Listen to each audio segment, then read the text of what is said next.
3, 2, 1, action. Good morning, Coach Cody coming at you. Good morning, Coach TJ coming at you. Coach Hunter coming at you with Far Outside the Coaching Lab, volume number 3. Hey guys, today we are going to talk about something near and dear to everybody's hearts, the haters. Haterade! The coffee's starting to kick in. It's a beautiful morning. We are back at Banpo, if you can see behind us. Amazing day. Beautiful day out here, and today's a fun topic actually. Lots of fun stuff to talk about. Yeah. Let's just get into it. Again, we don't want to be doing this role for, for 20, 30 minutes, so we get straight into the dirt of it. Yeah, we're going to go again for about 15 minutes, and you guys get to listen to us ramble and talk nonsense and make absolutely zero logical sense whatsoever. So, how's this format work, TJ? So, today's about the haters. Give us some opening remarks or an opening question or something that we can rock and roll with here today. Okay, well, one thing we get a lot of is the tribal attitude of different ways of exercise and how they all fight with each other. So, like the long distance runners versus the sprinters, or the mountain bikers versus the road bikers, or the skateboarders versus the surfers. And it's been going on for, well, I guess millennia, because everybody's tribal in some way, shape, or form, and you want to fit into your little group. Yep. But the part that is a bit annoying is while you can belong to that group, and that's great, when you hate on other groups that are different than yourself. Yes. It really does get annoying, because what are you doing? Really, you're just selling yourself short, right? That's right. And the big one we see, the massive one we deal with these days, obviously CrossFit versus the world in a way. Yes. And that's just a fun. But again, but people often make it hard on themselves by purely being kind of stupid about it and talking about it so much that anyone that's outside that tribe, they're not inspired to belong. No. They're inspired to run. Yeah. Just like you're saying, you're not doing any favors for your so-called tribe or whatever you belong to, because you're scaring the shit out of people. Absolutely. And we could name lots of things that the similar situation, right? Well, yeah, we see it all the time. We'll see it with people that even they've done certain things along their path of fitness, and now they're hating on those things even though they've already done them. Don't hate on something that brought you to where you are now, especially if you're happy where you are now. That was part of your path. That's right. And then we're just gonna. They each have their role, right? And so you start off somewhere, you move to somewhere. You may start your fitness journey into running, right? But then all of a sudden, 10 years later, you're a bodybuilder, and you look back and you're like, oh, running's lame, man. It's bad for your joints, all this kind of stuff. So again, that would have been the path that got you to where you are. Would you be a bodybuilder had you not gotten into running 10 years ago? So there's a lot of issues about hating on those other sort of fitness modalities and everything along the lines of that. So I think it's good to sort of dive into some questions that people might have or things we've heard people discuss about other sort of fitness tribes and the way people talk about it, and we can just sort of flow off that. Absolutely. One of the big questions we get, and it's all pertains to social media and the internet, is how do you handle people hating on whatever it is that you love on the internet? And now we'll see like the CrossFit memes or whatever, which usually most of them are very good. They are very and very true. Yes. So that's why they're good. That you have to laugh at yourself first, right? Funny because it's true. However, how would you handle, like, okay, you're scrolling through the internet and you see somebody post something that for some reason maybe you take offense to about fitness. What would you do? It's a good question, and to be honest, I like to answer this question because I'm also one of those people. I enjoy that kind of I enjoy pissing people off sometimes. So not in a trolling way though. Like if someone's angry at my style of training, good for them, man. And I will never feed their fire. You think I'm going to argue with them? If I did argue with them, it's more of the approach to try to get them to dig themselves into more of a douchebaggery hole that they're already in, right? It's not because I'm trying to win an argument. Because you can't, guys. That's what it is. If you put yourself out there on social media, be prepared for haters and lovers. That's the way it is. And you can handle it any way you like. Just don't feed them and don't be all upset about it. Oh my God, he called me a crazy CrossFitter. Who cares, man? Like seriously, you know who you are. The only thing you can control in that situation is your own reaction. You don't control that person. You can't control anyone else. So you have to react accordingly the way you want to react, and don't let it go crazy. Just be cool about it. I don't really care. So Stanford University did an amazing study about posting negative things on the internet and reacting to negative posts with your argumentative response on the internet. And they have come to the conclusion, this is through MRIs, CT scans, all sorts of fun stuff while people are going through this process. They have come to the conclusion that the dopamine response that you get by doing this is similar to the same response that drug addicts get. So think about that for a second, guys. That's crazy, yeah.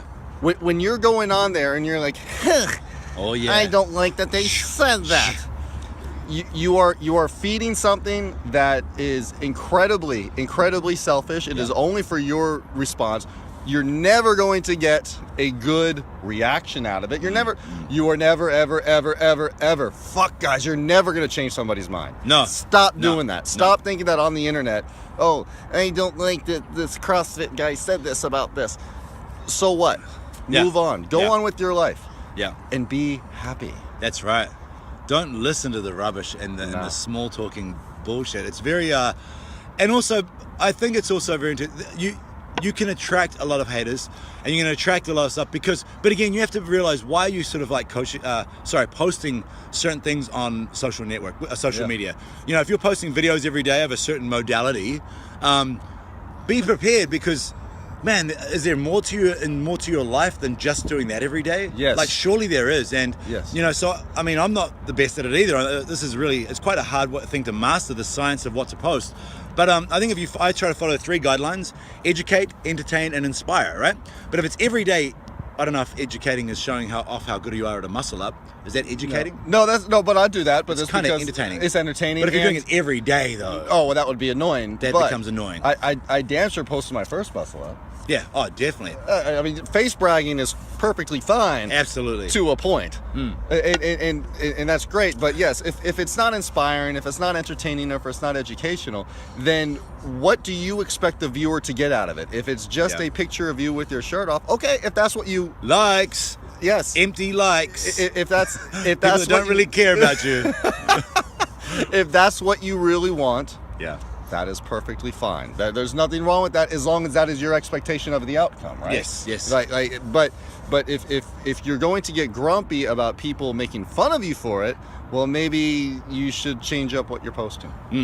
Now, I think this leads into a really good topic for us as well, is that with all this hate towards different modalities and always arguing what's going on, what's best for you, how does someone actually choose what's best for them? Because a lot of our listeners, maybe they don't belong to a tribe yet, and they're intimidated by certain ones because they don't understand exactly what it is. But how could we help someone figure out what's best for them and what they can do, and make sure they get the right group? I wish that I'm doing blatant plug here. I wish the Be More Human project existed everywhere in the world, and the reason I say that is we have had so many people come to us, train with us, and realize, hey, this is fun, and but here's what I took from it. We had Coach Jiho from Park Generations join us one time, and they're like, oh wow, that's a lot of fun. I'm going to go do that, and they've gotten into parkour.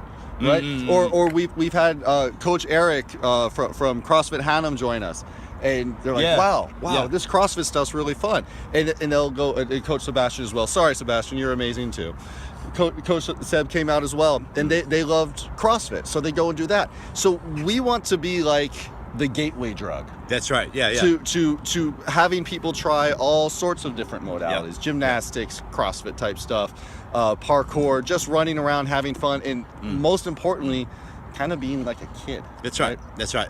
Keeping everything fresh, and tumbling, for example, just doing a forward roll as a kid was amazing, so easy. Do it now. Do you know how? Can you remember? Yeah, can you even do it? And if you can, do 5 of them in a row and then sprint 100 meters straight. I dare you. Don't do that. I almost throw up every time. It's super, super hard to do. It's really hard to do. I get asked a lot of questions about how to start and what to start with, but I also get asked a lot of contradicting kind of ideas about things like, I want to look like this particular physique, for example, and then their programming or their style of training is to join a running crew, which is not really a running crew, it's more of a jogging crew. It's not like you're doing intense runs, it's sort of more them and their friends jogging and talking the whole time. It's a fun community. Which is awesome. But if you're body shape, if you want to look like this fitness model on this Instagram post, then number one, figure out what their lifestyle is. How often do they train? What do they eat? Exactly down to a T. And you basically have to cover that and then we're not even talking about genetics here, but you have to basically mirror that behavior. Now, if you're not willing to do that, then you're not willing to have that physique. It's as easy as that. So then you have to tone it down, find a physique you're willing to have, for example. This is just a simple way to do it. And then train to get that physique. It's as simple as that. But don't think you're going to look like a shredded up fitness model, from a muscle magazine if you go in the gym 3 times a week and you're doing like walking on the treadmill once a week. Yeah. And you're eating whatever you want. Absolutely. And along those lines, if you're going to focus on how you want to look, you need to have a long, hard look in the mirror at what Coach Cody had briefly mentioned, genetics. You've got to really dig into are you an ectomorph body type? There's all sorts of different things that are going to play a role in how in the outcome of your training. And I'm not going to look like that. He's not going to look like this. I like to run a lot. He doesn't maybe run as much as I do. I'm not going to be a marathon runner competitively. I guess both of us being a little bit older and knowing what body types we are, and knowing what our strengths and weaknesses are, we've gotten over that hump of, I want to look like that guy in the magazine. No, I want to perform well. That's right. And the way I'm going to perform well is just kind of dabble in everything. And then if I have a specific competition coming up, like we've got the Spartan race coming up, then I'll narrow it down at that point. And do about 2 months of training for that. But before then, it's all just basic. Have fun, be a kid, try all the things. So I skirted your question earlier. I believe your question is, you've got somebody new getting into fitness. What modality do they want to get into?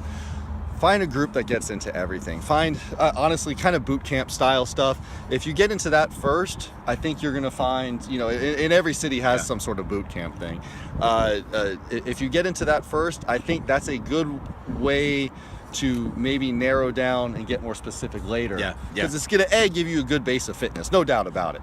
And then B, if you're like, oh, wow, I really liked the running part of this, or, oh, man, I really like the gymnastics part of this, then you can go those routes and dig deeper, and then in your city find things that are more specific to what you want to do. But I would say just joining a good outdoor boot camp kind of thing. Best thing ever. If you have issues with movement as well, guys, I highly recommend attending any CrossFit box and going to an on-ramp course where they'll teach you how to squat correctly, do push-ups correctly, basically every movement. If you don't become a member of that gym for your life, or even do CrossFit ever again, please just do the on-ramp course. They can range between weekends or like a month, but there's no, generally speaking, those coaches will get you moving super well, and then everything is kind of your oyster after that. So you will walk away with a ton of information. Absolutely. You will walk away very enlightened. I actually enjoyed it. God, I did mine 5 years ago, and there was I'd never done real Olympic type movements. And we only dabbled in it, but I by the way, I'm still terrible at them, but I love them, and I accept that I'm terrible at them. The snatch, clean and jerk. But I'm okay with being not good at something I love and just continuing to progress at it. That's right. But when they introduced me to that was one of the funnest things in the world to me. So that's something that I took away, that even if I wasn't going to continue doing CrossFit, that was something that I'd always want to practice and play with. It's always been great for me. Isn't that great though? Like, CrossFit will teach you to identify your weaknesses, right? Like, it's clear and you're not afraid to share it. It's like, hey man, gymnastics is my weakness, bar muscle ups is my worst movement I can ever do. But think about that in life, and think about that with everything we do. We need to audit ourselves all the time. What is our weakness? What part of our lives are we suffering in? If it's the social, mental, and physical fitness part, do we have some issues with our relationships and all that kind of thing? Like, we need to audit that and then identify it and then work on it. But we do it so easy with like movement stuff and CrossFit stuff. So we need to take those lessons. That's what the beautiful part is. A beautiful part of all that is that it teaches you to be aware of weaknesses and start to work on them. Again, in certain situations, there are times where maybe your weaknesses, you don't do that and you just double down on strengths, depending on what you're doing and whether it's a career job or whatever it is. But I think auditing is the key of what I'm trying to talk about here. Audit yourself. What's good, what's bad, what needs work, and so on. I think it's amazing, and people don't do it enough. So basically, we've taken this conversation from the haters, and we've kind of come full circle into bringing it back to you. That's right. And if you're going to focus on those external, like last week we talked about external motivators, if you're going to focus on those external motivators, you need to maybe take some more time to focus on the internal stuff and focus on Yes. yourself, and not so much on the hating or the constant nagging of somebody else, whatever it may be. And to summarize a couple things that we took, we've got behave like a kid, be a kid. With regards to your fitness and movement. With regards to your fitness and well, And life. and to a life, certain extent. yeah. And really be aware in the social media sphere that it is addictive to post the negative shit, guys. It is literally a drug addiction. Just take a look at it and you can tell. Yeah, keep yourself aware of that. When you get that feeling that, oh, I need to respond to this, that is a chemical reaction going on in your brain that is similar to somebody wanting to get their next high. And your high is typing that, and not you, maybe you, I don't know. No, not it's that you. one. No. Just listen. If you think we're talking about you, We're talking about you. So Absolutely. That's you. You know. We don't know. You know. And if somebody's annoying you, social media, almost every different social media page, Instagram, Facebook, has this wonderful feature called unfollow. Oh yeah. Unfollow them and move on with your life. Life. Wife. Move on with your wife. Move in with your wife. Dude, move in with Yeah. your wife. I man. will. One day. Get out of my house. Guys, have a fantastic week. Watch what you post. Have fun. Be a kid in all aspects. Mostly movement. Coach TJ out. Coach Hunter out. Closing question, guys. We had a good question from one of our guys that we forgot to address last week. Okay. But what we're going to do is put it up here on the post for everyone to help us answer. Oh. Starting to try new types of fitness, but you have a little bit of a fear about going to the different gyms or trying something new. Maybe it's a bit of embarrassment, whatever it is. Yeah. How can you approach it, and how can you sort of fire up and try all these new exciting things? Don't answer that question. It's for you guys to answer below. Thank you very much. Coach TJ out. Coach Hunter out. Peace. Peace to peace. Oh,